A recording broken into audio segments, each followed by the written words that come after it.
Hey guys, welcome to what I watched in this month. Today we're going to be doing October. If I seem a little angry, it's because I am. I just recorded the entirety of this video and forgot to turn on my microphone, and I have to re-record the whole thing. So, sorry if I sound a little annoyed, but it's because I am. So let's just get rolling on with this thing. I hate everything. Started the month out watching the rest of the 3 Wes Anderson movies. In the first take of these, I separated them all, but I don't care. So I started with The Swan. I liked this one a lot. It was really good. It was really devastating, though. It's basically just about this dude kind of reflecting on this incident that happened to him when he was a kid, and he got tormented by these 2 guys. Really sad stuff, but it was very stylistically done, very entertaining. Liked it. Then The Rat Catcher was next. This one was kind of mid. Nothing really stood out to me, except Ralph Fiennes' performance. Other than that, nothing really was great about this one. The story itself was pretty boring, kind of made me sleepy, to be honest. But yeah, it wasn't bad by any means, it just wasn't great. And then I finished it with Poison, which I think is the best one out of all 4 of these. Even though I loved Henry Sugar, I think this one is amazing because it's so much tighter than Henry Sugar. And yeah, funny, I said tighter, but it's 17 minutes compared to Henry Sugar's 40, and I still feel like these characters are just as fleshed out, just as important, and I know each one of their characters on the same level as Henry Sugar's, and it's done in a very tightly edited 17 minutes. The editing is great in this one. Characters are all really fun, and then the ending is it's a gut punch, comes out of left field, but it's amazing and it makes sense. Phenomenal short, and one of my favorite things Wes Anderson has done, to be honest. I think it's amazing. So yeah, here's my ranking of all 4 of these shorts that he released. I then watched Cape Fear. This is a little bit of a thriller that Martin Scorsese did with De Niro, and De Niro is great in this movie like he always is, but like, it's kind of getting old seeing him in a Scorsese movie, seeing as he's in like, I don't know, like half of them. So it's getting kind of old watching him, but he's still really good in this one. He's very menacing, he's very sinister, evil character, interesting to watch. The family is a little too one-noted, and it has kind of annoying things. It's a very typical thriller. The 3rd act is entertaining. It's just a great movie, really well made. Scorsese just knows how to make a good movie pop out and stand out compared to the others in that same genre. I then watched Panic Room. This is just like Cape Fear. It's just a very typical thriller, although this one is even more typical. It's just a home invasion film at its finest. It doesn't do anything crazy innovative. It's just there. Has some interesting characters. The one good robber is really fun to watch as he battles with his morals through the movie. Just a good Fincher movie. It's just a Fincher film at its core, and it's enjoyable. The ending's fine. Everything about this movie's fine. Jodie Foster's fine. It's just a good movie. That's it. I then watched Sleepaway Camp. Oh boy. If you want to watch a fun, cheesy, bizarre, but also unsettling slasher film, watch this one. Sleepaway Camp is the epitome of camp. No pun intended. The ending is so infamous to this film, so iconic, so unsettling, so great. Ricky is one of the best characters in any cheesy slasher. In fact, he might be my favorite character, like side character in any horror movie, to be honest. He's so funny. His dialogue and delivery is so good by Jonathan Tiersten, just so good.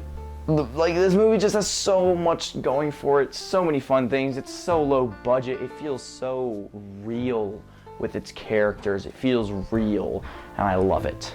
I then watched Blood Rage, kind of like Sleepaway Camp. This is a very cheap, cheesy slasher film that is so bizarre, so fun, so good. Not as good as Sleepaway Camp, has some things I dislike more about this one than Sleepaway Camp, but Terry is such an entertaining villain in this one. He's just a fun dude to watch kill people. I'm not gonna lie. He has these really funny quips, and like the cranberry sauce. It's not cranberry sauce, Artie. It's not cranberry sauce. It's hilarious. Come on.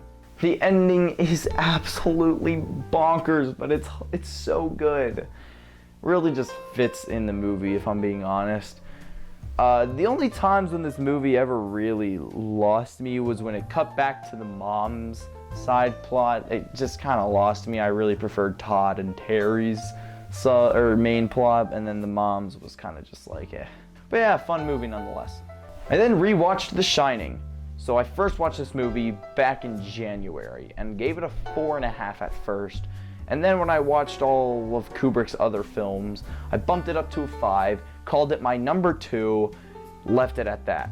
Rewatched it this month and is now my favorite Kubrick, my second favorite horror movie, and in my top almost 20 favorite horror movies of all time. Jack Nicholson and Shelley Duvall give 2 of my favorite performances ever given in a horror movie, in fact any movie ever. The ending is so infamous and iconic and disturbing. The movie itself is so disturbing with its sound design and imagery.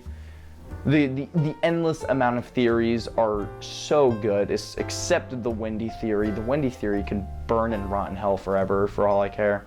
But I just love this film so much and it flies by. I wish I could rewatch it again, but I don't want to because I gotta watch new movies. I rewatch too many movies. But yeah, The Shining, my favorite Kubrick. It's near flawless. I then watched Sleepaway Camp 2. Yeah, it's boring for the most part. It has a little bit of that fun and charming feel of the original, but nothing crazy. The kills are decent. Just a pretty alright bad movie. It's fine. It's nothing spectacular, nothing great. It's just there. I then watched The Exorcist. Yeah, that's the first time I watched it, and I loved it a lot. The imagery and the sounds in this movie is so well done. So well done. It is so good. But honestly, it's a bit of a slow burn. I'm not gonna lie. It's a bit of a slow burn. In fact, as soon as Father Merrin comes in, that's when it gets good. But comes back into the movie. But from the beginning to before Father Merrin comes in, I was low-key thinking about giving this thing like a 3 or a 3.5. But then Father Merrin comes back into the movie, and you got that iconic foggy night shot. And then you get the exorcism scene with him and Father Karras, which is one of my favorite scenes in any horror movie ever. And you just get this incredible ending. So many great things in this last act it's just incredible. One of my favorite last acts of any horror movie, not the best last act of any horror movie. I mean, you got classics up there like Scream, which is the best. You got Hereditary and The Shining. So, it's got stiff competition, but this one's up there for sure. So much to be said about The Exorcist and William Friedkin, rest in peace. I loved learning about his kind of suspicious directing techniques that he did. I'm not going to get into them here because I don't feel like it. I kind of just want to start editing, seeing as I already recorded this. But yeah, interesting dude, interesting movie, loved it. I then watched Sleepaway Camp 3. Wake me up when it's over. This movie was so boring. I watched Killers of the Flower Moon also this month, which is 3.5 hours. That movie felt shorter than this movie, which is 1.5 hours. And I am being so serious when I say that. Terrible acting, terrible direction, it's all over the place, it's so messy. Terrible dialogue, terrible writing, just everything is terrible, it's awful. I then watched The Thing, which again, just like The Exorcist, first time I'd seen it somehow, and surprise, surprise, it is phenomenal.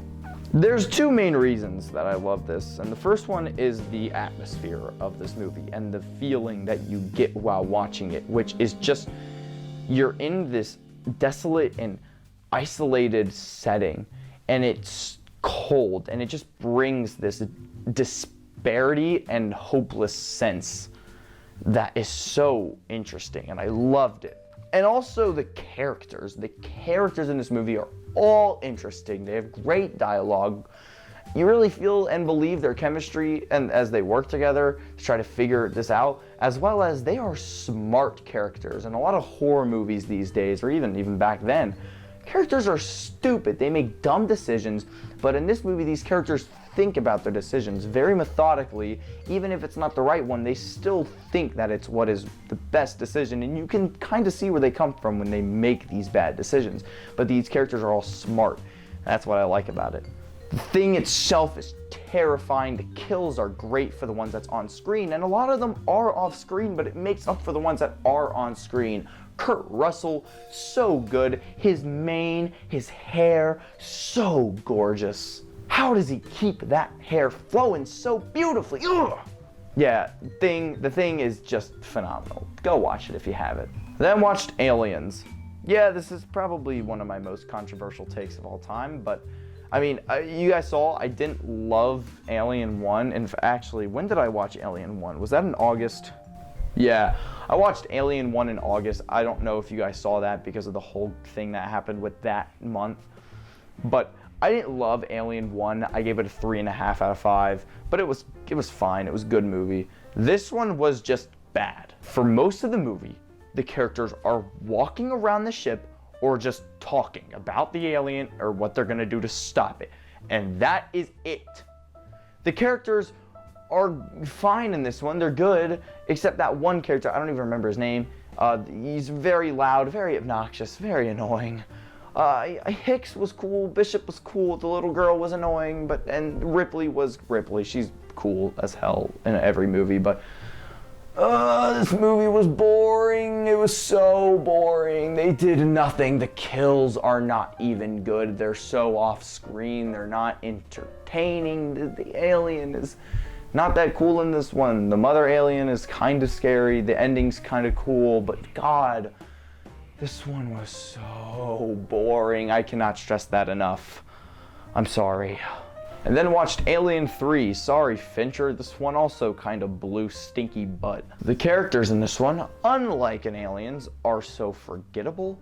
They are dry, and they have no personality at all. The only one I remember outside of Ripley herself is the one played by Charles Dance, and I only remember him because he was played by Charles Dance, and that is it. The majority of this movie is, again, just like Aliens. They just walk around the ship, and they come up with a plan to take the alien down, and it's the exact same thing as the other two, and it's so boring. Alrighty. I then watched Halloween, Halloween 2, Halloween 3, Season of the Witch, Halloween 4, The Return of Michael Myers, Halloween 5, The Revenge of Michael Myers, Halloween The Curse of Michael Myers, Halloween H2O, 20 years later, Halloween Resurrection, Halloween Rob Zombie, Halloween 2, Rob Zombie, Halloween 2018, Halloween Kills, and Halloween Ends.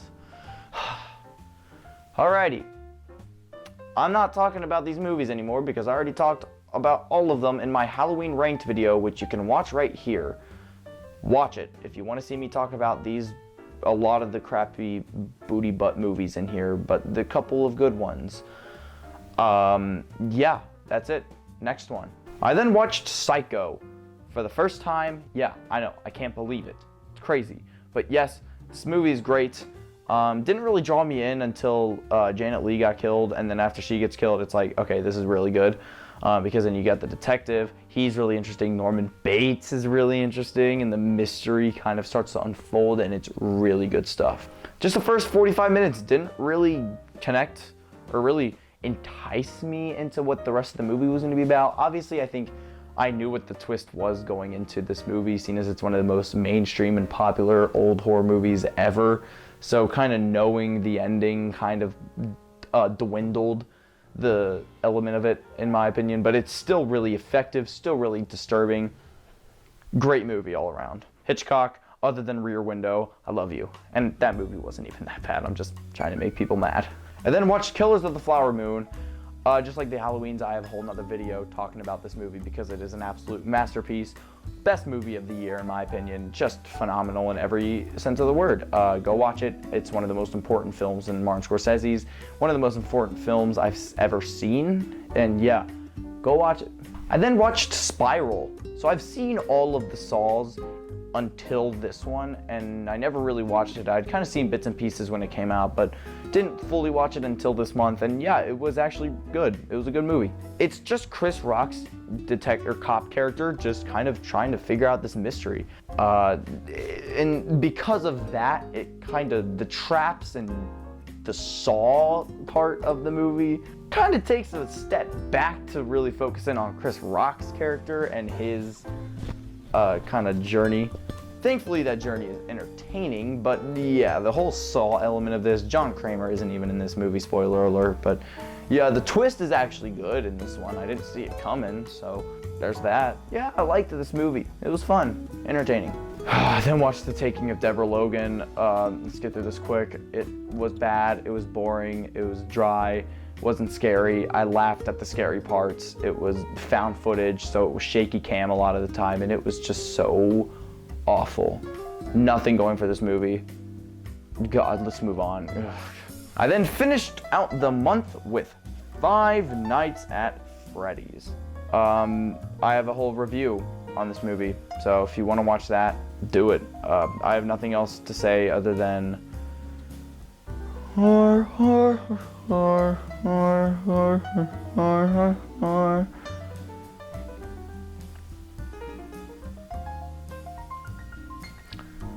gonna go delete my channel real quick.